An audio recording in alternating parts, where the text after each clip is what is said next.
Olivia Harrison took a deep breath as the morning sunlight streamed through her window. Maplewood, the small Pennsylvania town where she lived, was filled with people who valued tradition and appearances. Having grown up in such a town, she had always lived her life mindful of others' opinions. "Olivia, you're going to be late for the church meeting today," her mother Judith's voice echoed from downstairs. As the president of St. Joseph's Church Women's Association, Judith was a respected figure in the community. Her perfectly styled blonde hair and impeccable clothing reflected her way of life. "I'm getting dressed now," Olivia replied as she fixed her hair in front of the mirror. When she went downstairs, her father Thomas was sipping coffee while reading the newspaper. "Good morning, Papa." Thomas was a man who had worked at the local bank for 40 years, rising to branch manager before retiring last year. His graying hair and the sharp eyes behind his glasses told of his strict nature. "Good morning," he replied briefly, returning to his newspaper. "Ashley called," her mother said. "Martin was promoted to partner yesterday. Isn't that wonderful news?" Olivia's sister Ashley was her parents' pride and joy. She had married a successful lawyer, lived in a nice suburban home, and was celebrated as a model for young couples at church. "Yes, that's great," Olivia smiled, but behind that smile swirled complicated emotions. "You need to find someone nice soon," her mother said. "Janet's daughter is already pregnant with her second child, you know." Olivia nodded silently. These conversations were a regular occurrence. On Monday, Olivia returned to her usual work at the Maplewood Art Museum. As an art restoration specialist, she worked to bring old paintings and crafts back to life. She truly loved this job that breathed new life into aged artworks that most people would overlook. "Olivia, how are the preparations for the new exhibition coming along?" Director Jessica popped into her workspace. "I'll be done with 2 more pieces. The 18th century miniature portrait is giving me a bit of trouble. I'm counting on you." Next week's Art of Lost Eras exhibition is an important event. Olivia nodded and picked up her delicate brush again. As she continued working with concentration, she sensed someone entering the room. "Excuse me, is this the art restoration room?" Olivia turned toward the deep, calm male voice and saw a man standing there in modest jeans and a navy sweater. His brown hair was slightly long, and he wore intellectual-looking glasses. "Yes, it is," Olivia answered. "But tours are only on public days." "Ah, I'm sorry. I actually got special permission," the man smiled. "My name is Miles Foster.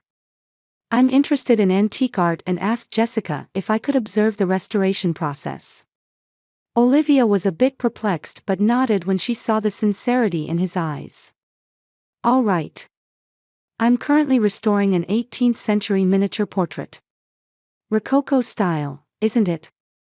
Miles approached her workbench and quietly remarked. "Known for its delicate brushwork." Olivia was surprised. "You know art history?" "Just as a hobby," he smiled modestly. "I'm particularly interested in portraits from the 17th to 19th centuries." The two then talked extensively about art history and restoration techniques as she showed him her work. Miles's clothing was modest, but his words revealed deep cultural knowledge. "Would you like to come to the exhibition opening?" Olivia asked boldly as they were parting. "I'd love to hear your professional opinion." Miles smiled gently. "I'd be delighted." On the night of the exhibition opening, Miles appeared as promised. He enthusiastically praised Olivia's work, and after leaving the museum, they continued talking at a nearby cafe. Miles said he was from Boston and currently worked in historical research. Olivia gradually found herself drawn to his sincerity and kindness. Over the next few weeks, they began to see each other frequently. Time with Miles helped Olivia forget the pressure from her family. He always listened to her earnestly and never judged her. "Your work is wonderful, Olivia," he said one evening. "Breathing new life into lost things." It's like magic. She smiled. You really listen to me. My family. She trailed off. What about your family? Miles gently asked. My family doesn't understand my work. Especially my mother, who only thinks it's time for me to get married and have a family. Miles took her hand. You have a remarkable talent. You should cherish it. However, as their relationship was deepening, Olivia received a sudden call from Miles. Olivia, I have to leave town for a while. His voice was heavy. Family matters. I'm sorry it's so sudden. For how long? Olivia felt anxious. I don't know. I'll come back as soon as I can. I promise. After that, contact with Miles ceased. His cell phone was no longer in use, and when she visited the address he had given her, someone else was living there. Olivia was confused and hurt. The man she had believed in had vanished like an illusion. A few weeks later, Olivia discovered she was pregnant. Looking at the trembling pregnancy test in her palm, she cried. Despite searching for Miles repeatedly, she couldn't find any trace of him. After much anguish, Olivia made a decision. She would have and raise the child on her own. With this resolve in her heart, she headed to her parents' home to tell them the truth. Pregnant? The color drained from her mother Judith's face. Thomas, did you hear what your daughter just said? Her father Thomas's face reddened with anger. Who is the father? A man named Miles, Olivia answered with a trembling voice. But I've lost contact with him. I can't believe it, her mother gasped. You've been abandoned. No. Olivia desperately denied. He was a sincere person. I think something happened to him. Something happened. Her father laughed through his nose. I've heard enough excuses from men. That night's family meeting was a nightmare for Olivia. You can't raise a child alone, her mother said coldly. Either abort it or give it up for adoption, her father declared. Olivia answered with a trembling voice. I'm going to have this baby. I'll raise it even if I'm alone. Her father's eyes burned with anger. Then go your own way. But be prepared to become the family's disgrace. Thus, Olivia's battle began. On a Sunday afternoon with winter sunshine streaming through the window, Olivia sat on the sofa in her parents' living room, holding her 2-week-old son Noah in her arms. A cold atmosphere pervaded the room, and it wasn't because the fireplace wasn't burning properly. I thought you would reconsider, Judith said, straightening her back and crossing her thin arms in front of her chest. Her eyes were looking out the window, not at the tiny baby sleeping in Olivia's arms, as if refusing to even acknowledge her first grandchild. Reconsider what? Olivia answered quietly but firmly. Noah is my child. I don't regret my choice to have him. A child without marriage, Judith swallowed her words and shook her head. What am I supposed to tell everyone at church? What about our family's reputation? From the corner of the living room, Thomas sighed. He pretended to read the newspaper, but his rigid expression betrayed his anger. Isn't there something more important than reputation? Olivia said. The baby moved slightly, and she gently stroked his tiny head. Noah is innocent. He's done nothing wrong. Look at your sister, Judith's words cut sharply into Olivia's heart. Ashley has a wonderful husband and a perfect home. She's living the life we expected. Why did you?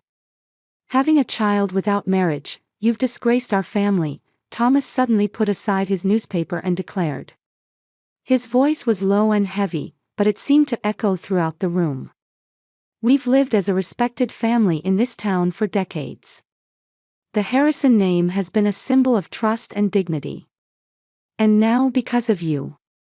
The front door opened, and someone came in with a cold breeze. It was Ashley. Her perfectly styled blonde hair, elegant coat, and the way she held her husband Martin's arm made her look like she had stepped out of a magazine cover. "Sorry I'm late," Ashley said with a smile, but that smile vanished when it turned to Olivia. "Oh, you brought the baby." Martin sat on the sofa somewhat uncomfortably and spoke little. He seemed to be trying not to get involved in this family issue. "Yes, of course," Olivia replied. "Noah is still small, so I can't leave him." Ashley laughed through her nose. "You couldn't get married, but you think you can raise a child." Those words struck Olivia's heart. Tears welled in her eyes at the merciless words from her once close sister. But Olivia looked down, trying not to show her tears. "That's enough, Ashley," Judith said. But it wasn't to protect her daughter, she just wanted to avoid the argument from escalating. "Why did you call me here?" Olivia quietly asked. "Just to criticize me." Silence filled the room. Thomas stood by the window, staring at the scenery outside. Judith clutched her coffee cup, and Ashley sat next to Martin, elegantly crossing her legs. "We've made a decision," Thomas finally said. "You have no place in this house. You brought this on yourself," Thomas said without turning around. "There is no place for someone who has shamed the family." Olivia looked at her mother for help. But Judith remained silent, merely following her husband's decision. "We want you to leave now," Thomas continued. "Just take what you need." In Olivia's arms, Noah began to make small noises. She gently rocked her son with trembling hands and stood up. Fighting back tears, she headed to her room on the second floor. 30 minutes later, Olivia came down the stairs with a bag packed with minimal belongings and baby supplies. Noah was held against her chest, moving his tiny hands. No one was in the living room. Everyone had avoided the scene of their farewell. As she put on her shoes at the entrance, she didn't look back. She pushed all 32 years of memories in this house deep into her heart and opened the door. It had begun to snow outside. The cold wind struck Olivia's cheeks, but she tucked Noah into her coat to protect him. "It's okay, Noah," she whispered quietly. "We have our own path." She began walking on the snowy road. There was anxiety and fear, but also a strange sense of liberation. She held Noah tightly. No one could separate them. "Everything I need is right here," Olivia vowed as she gazed at her son's tiny face. "You and me, we're going to grow stronger together." The snow continued to fall silently, gradually erasing their footprints. 8 months later, Olivia's life had completely changed. The wound of being disowned by her family was deep, but she was determined to be strong for her son. With the help of Jessica, the museum director, she was able to continue her art restoration work from home.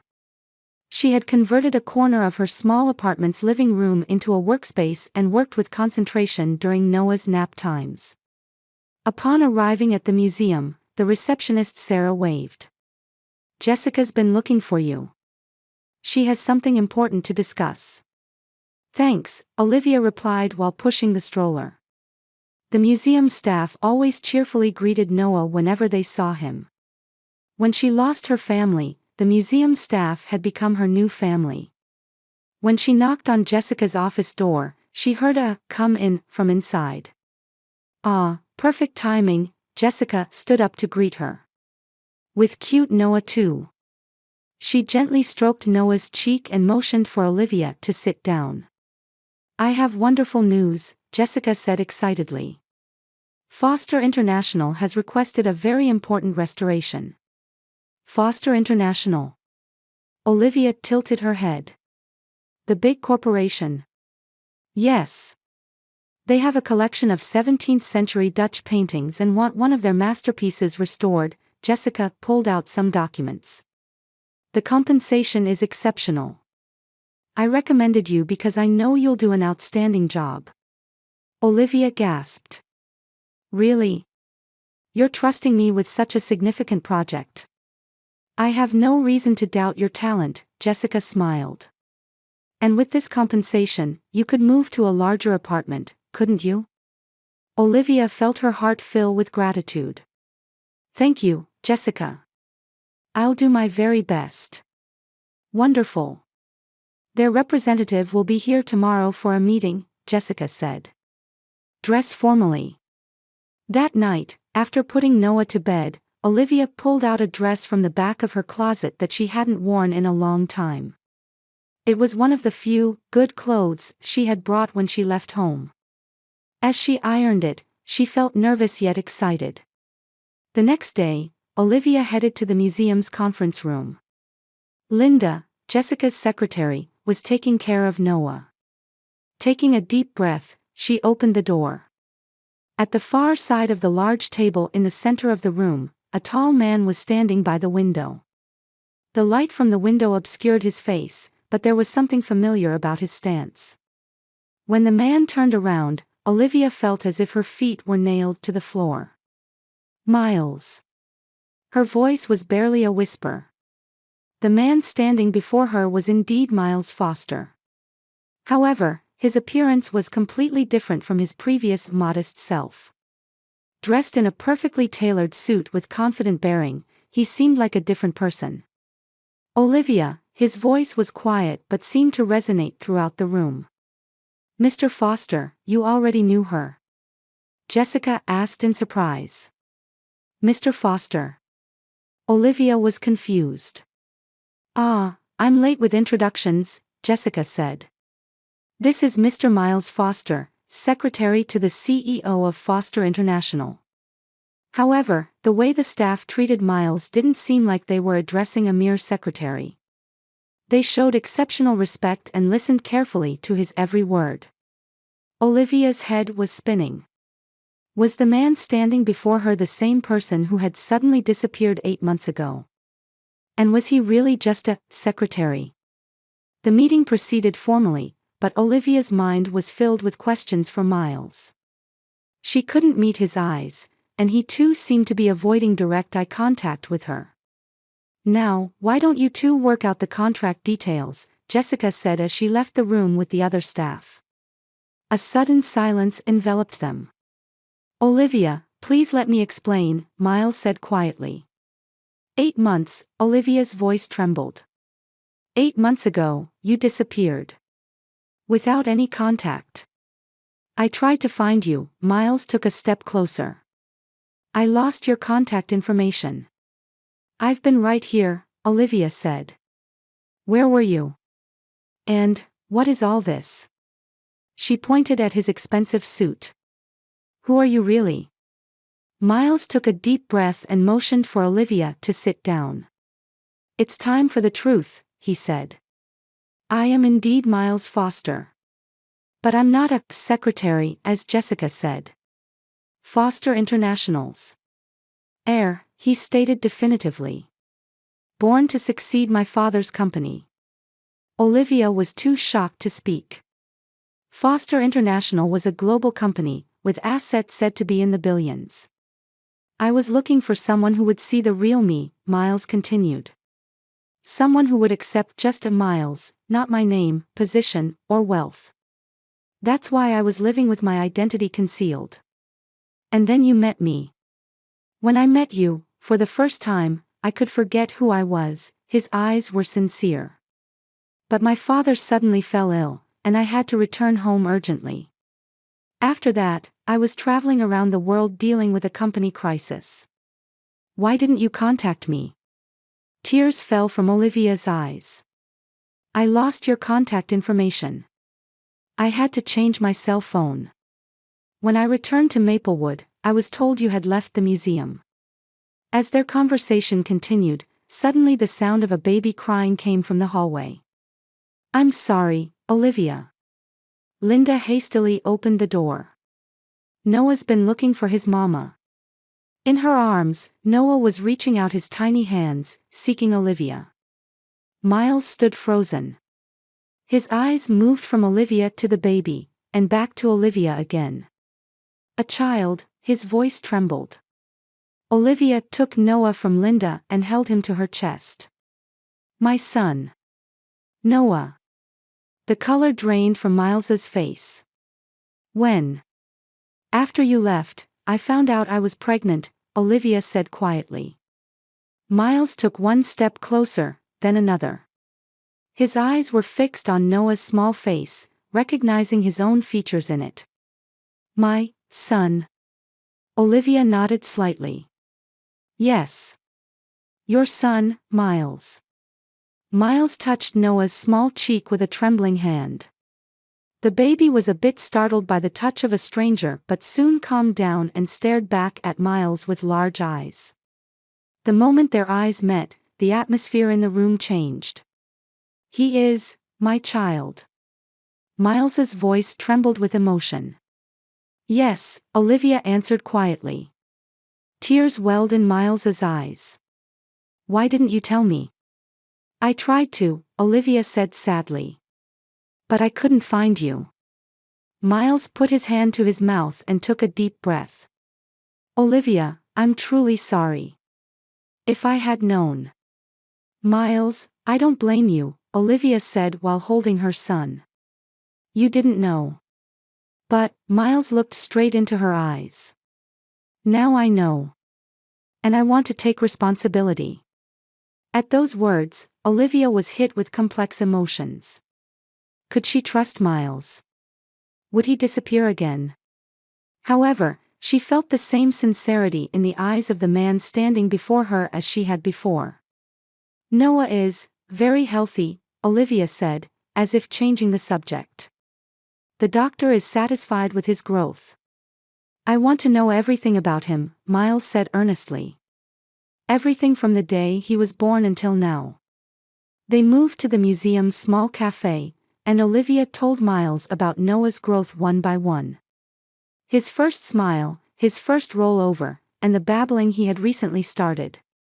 Miles listened with a serious expression, not wanting to miss a single word. However, when the conversation turned to family matters, Olivia was evasive. Did something happen? Miles sensed this and asked. Olivia took a deep breath and told him about the break with her family. How she had been thrown out of the house and that she had cut off contact since then. Miles's expression hardened. They did that to you? Olivia was surprised by the anger in his voice. So you've been alone? I'm not alone, Olivia smiled. I have Noah. Miles took her hand. You're not alone anymore. I'm here. Over the next few weeks, Miles gradually became part of Olivia and Noah's life. He visited them almost daily, sometimes cooking dinner, and helping with Noah's bath time. His work was busy, but he always made time to be with Noah.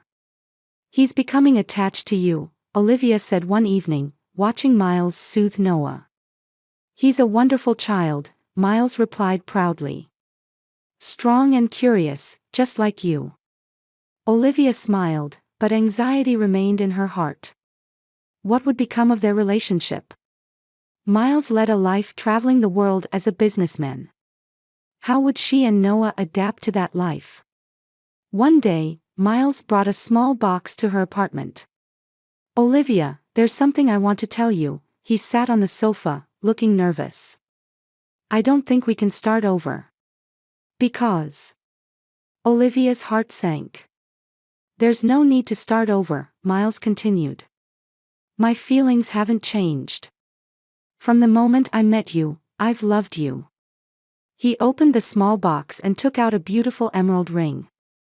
I want you to be with me. To become a family with Noah and me. Olivia gasped. Miles, isn't this too fast? We still don't know each other. I know, he said. We can take our time. I just wanted to express my feelings. He placed the ring in her palm. Please think about it. Olivia was confused. She had deep feelings for Miles as well. But everything seemed to be moving so quickly, and she felt hesitant. However, as she experienced Miles's sincerity and kindness every day, her heart gradually opened. He always kept his promises, and his love for Noah only grew deeper. Olivia, Miles said with a serious expression one day. I've been thinking about your family. Olivia's face clouded. They're not my family anymore. They're still your parents, Miles said quietly. And Noah's grandparents. They threw us out. Olivia's voice was hard. I know, Miles took her hand. That's why I think it's time to show them the truth. What do you mean? Let's visit your family home on Thanksgiving, Miles said. The three of us. Olivia looked at him in surprise. You're joking, right? I'm serious. Miles's eyes were filled with determination. I want to show them how strong you've become, what a wonderful mother you are. And he smiled slightly. How foolish their prejudice was. Olivia was silent for a long time but finally nodded slightly. All right. But I'm scared. It's going to be okay, Miles embraced her. This time, I won't leave you alone. On Thanksgiving Day, Olivia adjusted her hair in front of the mirror several times. She was dressed formally for the first time in a long while, wearing a simple but elegant dress that Miles had given her. Noah was also dressed in a small suit, looking a bit unhappy about his first formal attire. Ready? Miles opened the door. He was wearing a perfectly styled suit, radiating the dignity of a successful businessman. Olivia took a deep breath. I'm ready. The three of them got into Miles's luxurious car and headed to the quiet residential area of Maplewood where Olivia's family home was located. The scenery visible from the car window was familiar yet evoked painful memories. There. Olivia said softly. Miles parked the car in front of her family home. The house hadn't changed. The well-maintained garden, the polished doorknob, everything was as she remembered. Let's go, Miles held her hand. Olivia held Noah and slowly approached the entrance. Before she could ring the bell, the door opened. Her mother Judith was standing there. Olivia. Judith's eyes widened in surprise, and she was speechless at the sight of her daughter and the man standing next to her. Furthermore, when she noticed the luxury of the car, her expression completely changed. Hello, Mom, Olivia said quietly. May we come in? Miles asked politely. Judith hurriedly invited them in. In the living room sat her father Thomas and sister Ashley, who also looked surprised to see Olivia and her companions. Forgive my late introduction, Miles said in a calm voice. I'm Miles Foster, CEO of Foster International. 1 year later, in winter. Olivia stood in front of a large window where snow was falling, quietly gazing at the scenery outside. Snow had accumulated in the vast garden, which was decorated for Christmas. A little distance away, Noah was making a snowman with Miles. Noah was now 1.5 years old. He could stand firmly and had recently begun to speak small words. Mama. Noah waved at her. Miles also looked up and smiled at her. Olivia gently placed her hand on her stomach. She was carrying their second child. According to the doctor, it would likely be a girl. What are you thinking about? Miles approached from behind and gently placed his hand on her shoulder. About this past year, Olivia took his hand. Everything has changed so quickly. Miles and Olivia had married 6 months ago. It was a ceremony in a small church, but as the son of the Foster family was getting married, the local papers gave it substantial coverage. Despite Olivia's resistance, her background as the daughter of a prominent family in Maplewood also drew attention. Olivia now had her own art restoration workshop. Though established with Miles's support, she had achieved success through her own talent and effort. Her skills were highly regarded in the industry, and important works were continuously being delivered to her. There's been another contact from your family, Miles said quietly. Olivia's expression clouded slightly. Her relationship with her family home remained complicated. On that Thanksgiving day, when her family learned Miles's true identity, their attitude completely changed. Especially her mother Judith, who suddenly began to show interest in Olivia and the baby. Her father Thomas also showed pride in the connection to the foster family. That hurt her. What they wanted wasn't her but the connection to Miles. They want to invite us to Christmas dinner, Miles continued. Olivia sighed softly. Will Ashley be there too? Her relationship with her sister remained cold. Ashley's perfect marriage was cracking. Rumors said she was now separated from her husband Martin due to his infidelity. She'll probably be there, Miles said. Alone. Olivia thought as she gazed at the snowy landscape through the window. She didn't hate her family. She just couldn't forget how they had hurt her. But now she had a new family. Miles and Noah, and the baby who would soon be born. She had become stronger. Let's invite them, Olivia decided. We'll have dinner here. Miles looked at her with surprise. Really? Yes, Olivia smiled. Noah has the right to know his grandparents. And she paused briefly before continuing, maybe they deserve a chance to change. A few days later, on Christmas Eve. Warm lights illuminated Olivia and Miles's luxurious home. The doorbell rang, and Olivia took a deep breath before opening the door. There stood her parents and sister. Merry Christmas, she said quietly. When they sat down at the dinner table, Miles stood up with a glass in hand. With everyone's eyes on him, he smiled at Olivia. Olivia is the most wonderful woman I've ever met in my life, Miles said with emotion in his voice. Her value lies not in my wealth or status, but in her own strength and love.